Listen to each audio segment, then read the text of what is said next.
We're on a search that has already taken us from the shores and the west coast of the Pacific to the southernmost points of the Americas.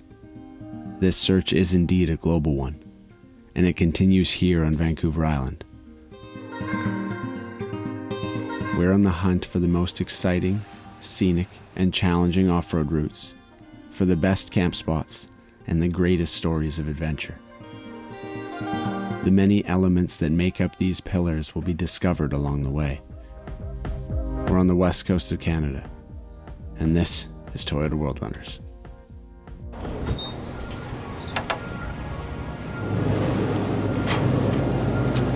That's everything, thanks. Okay. Thanks very much. Covered with sugar and hydration. But not sugar, because you got sugar. Okay. Just put it in my cup holder. Yeah, camera cup holder. We're packed up. I'm ready to go into the bush again because we don't like having bathrooms for long. Wow. Great tune. Well, folks, welcome back to Toyota World Runners. We are on the hunt, the search, the global exploration for the most epic camping in the world. In this case, it's on the west coast of British Columbia, and we have about 13 different pins on our map to check out. Some of them might be dead ends, some of them might be beaches, some of them might be mountaintop views. But we are committed to finding the best possible camp spots on the west coast.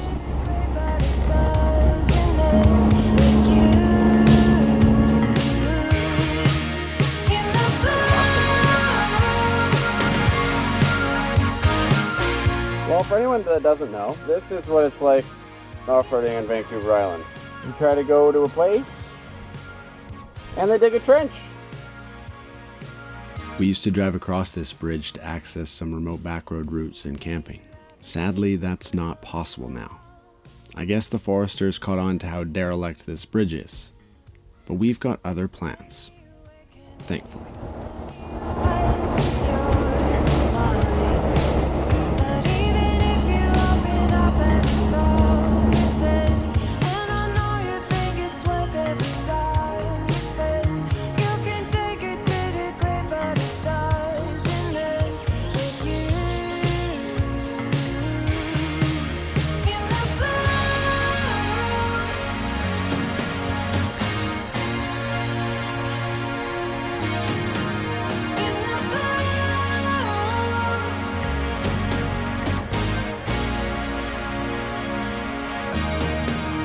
Vancouver Island may look small on a map, but once you're amidst the ongoing maze of Forest Service roads, you realize the incredible access we have to explore, as long as the gates are open.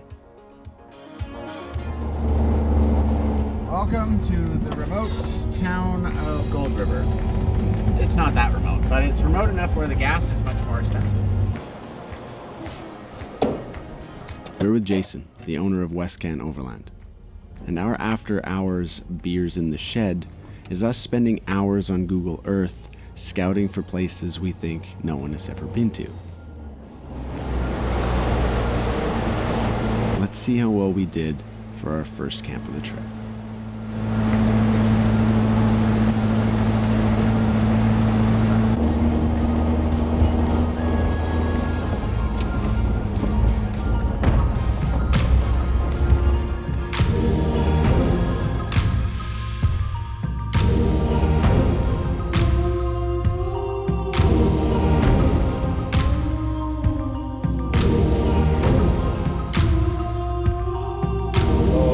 Up ahead are looking a little sketch. I think I'll go four-wheel drive. It goes a little close to the edge. Yeah, probably.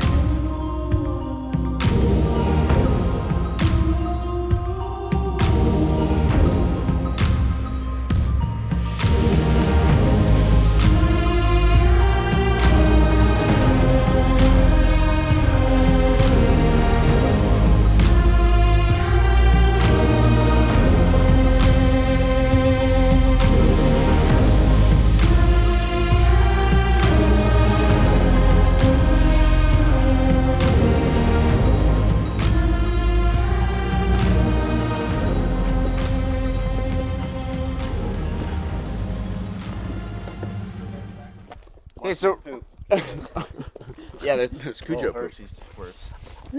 She's Okay, so right now this is like a level 1 campsite, Yeah. but with a bit of effort, I think we can make it a level 10 campsite. Flatten it out, make a little stack of firewood. yeah.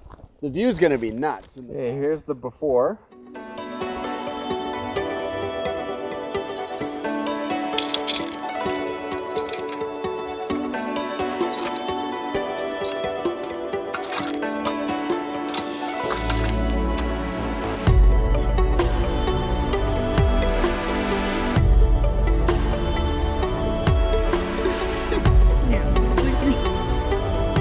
Sick. Got a fire pit. It's all clean now. It's all flat. It looks pretty good. What may be the end of a logging road to most is now our own private camp spot. Hopefully we can come back and continue to improve it.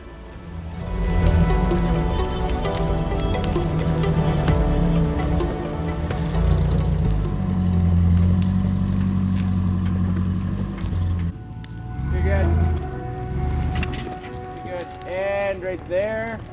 More stop. Nice. Good. It's humbling going from the ultimate overland setup in our Chinook to camping in a ground tent and out of totes. But if you're going to ground tent, it's awesome to have friends like Jason who own an Oz tent. This is the RV3 model, and it's as good as it looks.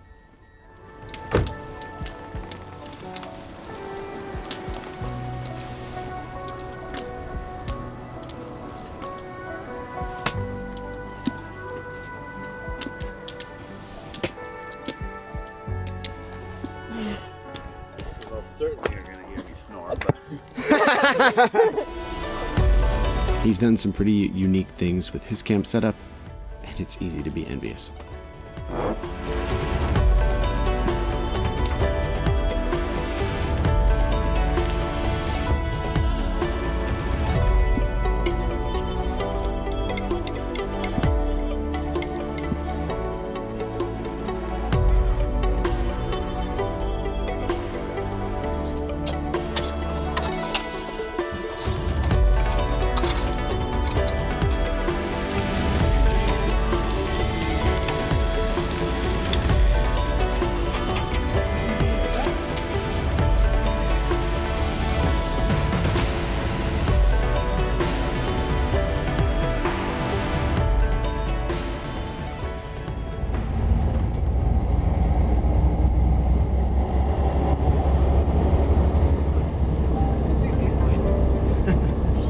Nice river spot on the other side. I don't know if you can get there.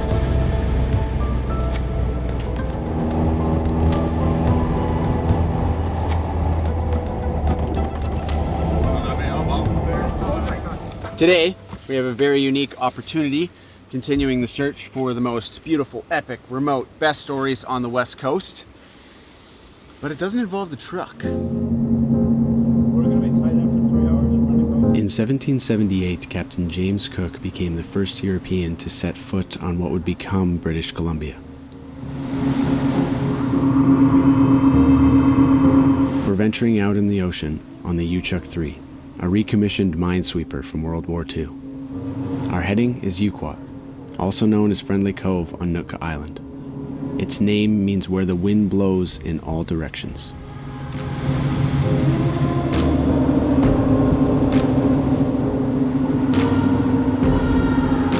We've been invited here for a unique project you'll hear more about later. But for now, let's put ourselves amidst the footsteps of history.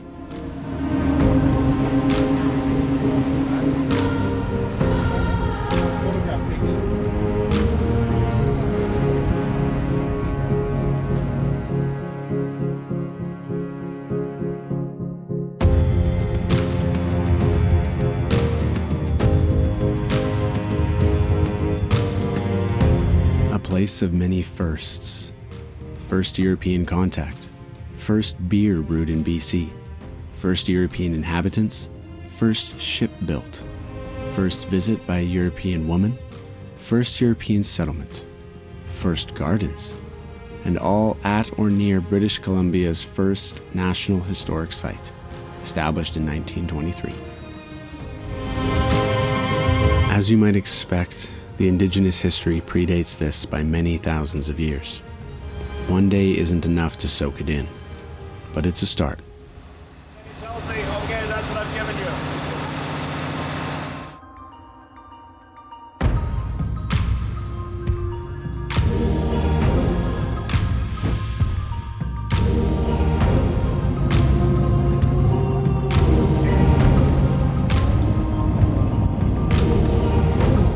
Well, that was an incredibly awesome and unexpected day. Super grateful. We learned so much. Enough so that we think we're going to go back and film a mini documentary there.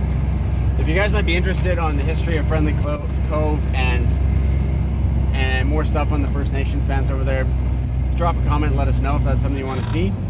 Right now, we are back in Gold River. We've got to go meet up with Jason, who we left this morning at camp. He's messaged us from his Garmin that he found an even better spot. Might even have a cabin, he said. Does have a cabin, he said. And we've got to go pick up our tents because we left it at the other spot, and then go find him, and all we have is the coordinates.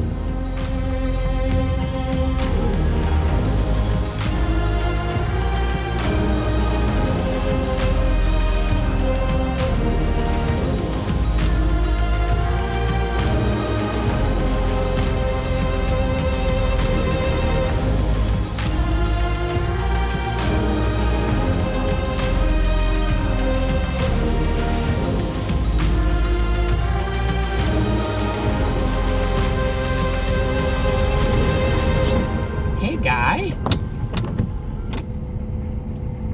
Just a little guy. Hear that, everyone? That's little. That is a little guy. Jason left us a note in what looks like a bedding bag. Good call, though. It's waterproof. Oh, he didn't have a pen. He like carved it in.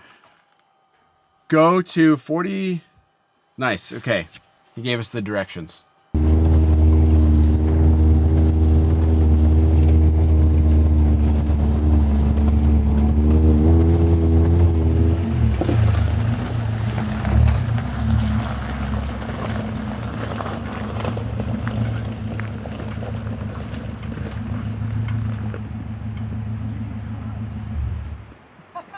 Such a perfect thing right now with all the rain and stuff. Yeah,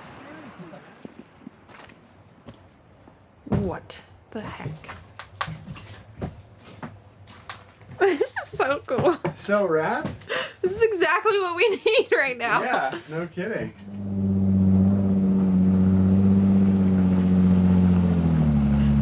Look at that rig.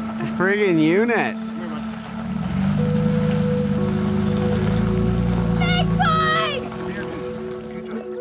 Yay! Well done, dude. We heard you from like you went so fast. Yeah. You dressed up for camping. Wow. Yeah, I was like waiting for the red light. Yay. There's something special about finding epic places, but there's something even better about sharing them with people you've missed.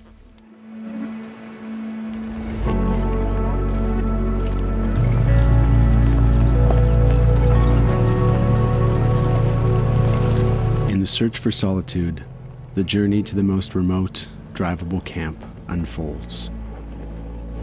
Ready to rock?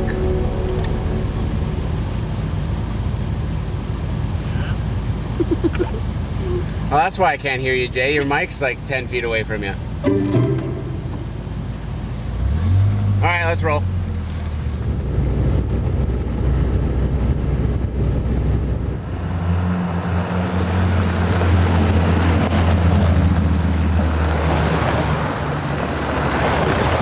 Looks like there might be some fairly recent tracks, which is hopefully a good sign.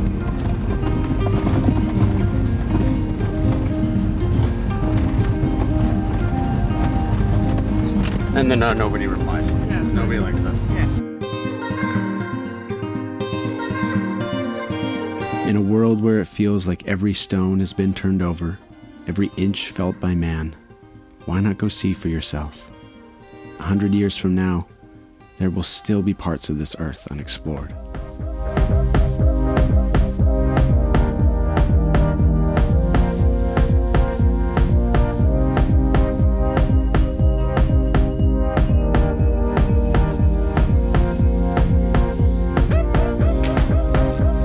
What is it about this place that yanks the adventurous spirit right from our chests and refuses to give it back until we finish this never-ending scavenger hunt?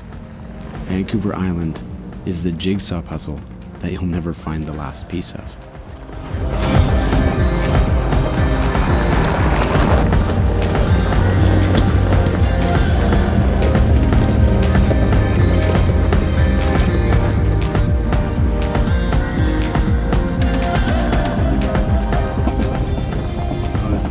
Potential.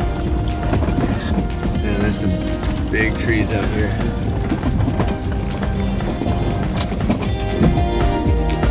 Each tree a little different from the next, each peak a little higher. And an ocean so vastly undiscovered, with ecosystems begging to be learned about. We grew up here. Naive to think we grew up on a small island. And after driving 40,000 kilometers to Argentina, we owe it to our home to experience everything it has to offer. What lengths would you go to find your solitude? I don't film you. What are you eating? I'm eating salmon berries. Okay, we gotta walk this trail. Hey, bear! There's bear poo. There's bear poos everywhere. But we gotta walk this quad trail because it might go up to an inlet. What do we have here? Oh, I need one of these. Yeah. This is where you left your 1,000 gallons of water? Yeah, unfortunately. Actually, that's 3,000 gallons each. Wow. Oh. This looks like a pump house. Okay, we found the quads. And the huge trees. Wow. But it's weird because we're in a provincial park.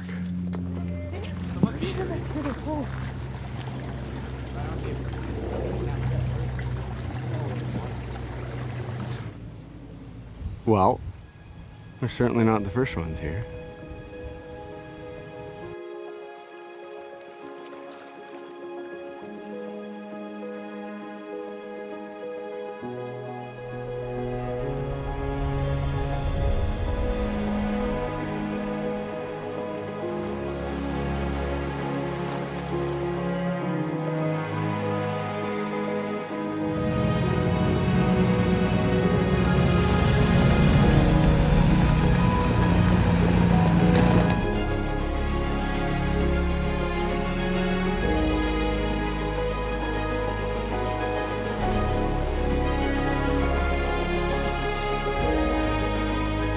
Despite trying every single spur in the area, this beach will remain boat access only. For now.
I love it. Look at that. Yeah, or do the whole thing. Like basically exactly what. Yeah. When the gas price doesn't matter, and ingredients to make the perfect hamburger snuggle up beside the cold beer in the fridge, and your sleeping bag still smells like last weekend's campfire. Once you fall in love with camping, it seems as though you can't stop planning your weekends around being outside.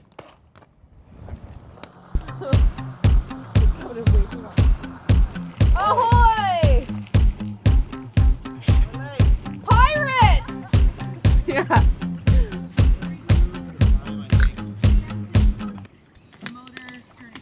And it got away and I was like, I lost. Aww. Like 7-pounder or something. Hey, that's a fishy. Surprising in the slightest. Nice. What a beauty. That's awesome. You're just basically running it on the spine or what? Yeah. I have an iPhone that I don't think is that. That is massive. That is a big guy. Some people are like, oh, that's so gross. Yeah. Ooh, hexagon. Stace, you like raw oysters? Not really, no. I don't know if this will taste like a restaurant check. So is it the whole thing? Yep, get in there.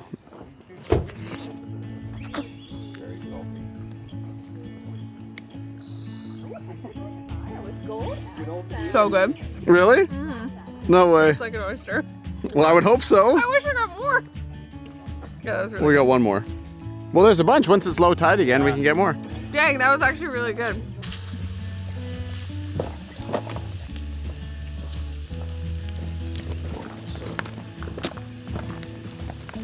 Right, yeah. Look happier. Yeah.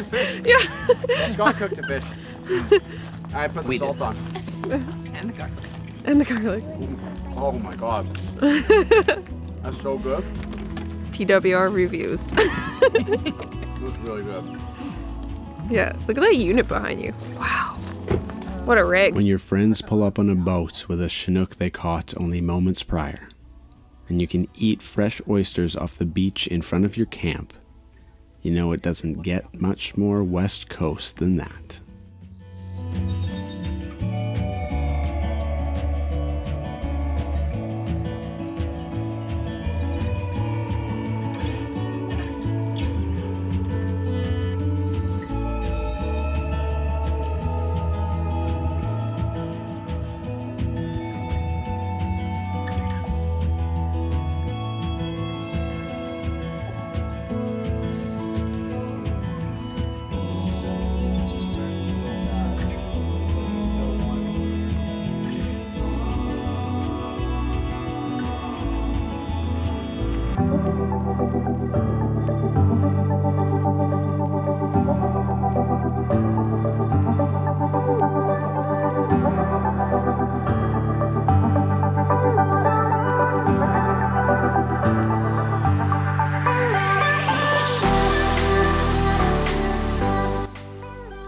Well, this was an awesome spot. We've kind of had all aspects of West Coast camping this trip. We've had mountain views, mountain cabin, oceanfront. Rain. Well, of course, rain. And sun. And sun. A classic West Coast experience. But there's one more amazing thing that we gotta try and find. You're gonna have to stick around.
is a big tree.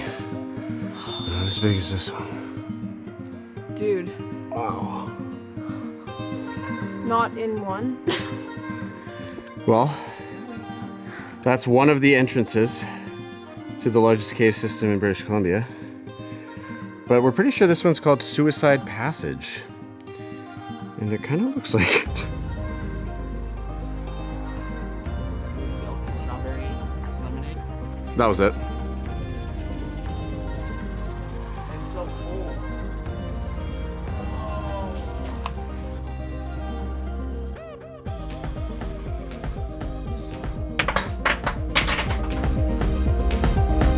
We've begun a search that is now far from over.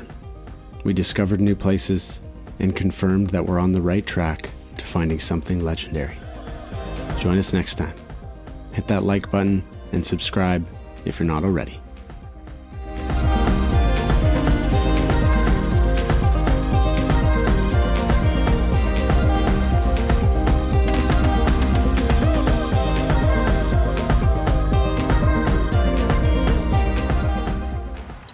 Drone had an unfortunate contact with a tree.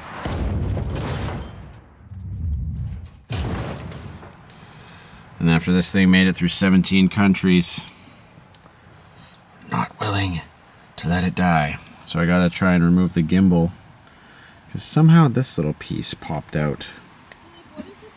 Don't really know how, but I gotta remove the gimbal and get that little piece back in. Stand by. I gotta save Nanook again.